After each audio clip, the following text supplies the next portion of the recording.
Imagine discovering a giant hole in the ground that's literally getting bigger every single year. In the frozen wilderness of Siberia, there's a massive crater known as the Batagaika Crater. Locals call it the gateway to the underworld, and when you see it, you'll understand why. Stretching more than half a mile wide and growing rapidly, this enormous scar in the earth wasn't created by an asteroid impact or volcanic eruption. Instead, it's the result of something even more alarming. The crater began forming in the 1960s after a section of forest was cleared. Without the trees protecting the ground, the permanently frozen soil beneath called permafrost started to thaw. But here's where things get scary.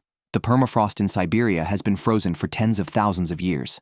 As temperatures rise, that ancient frozen ground melts, causing the land to collapse inward.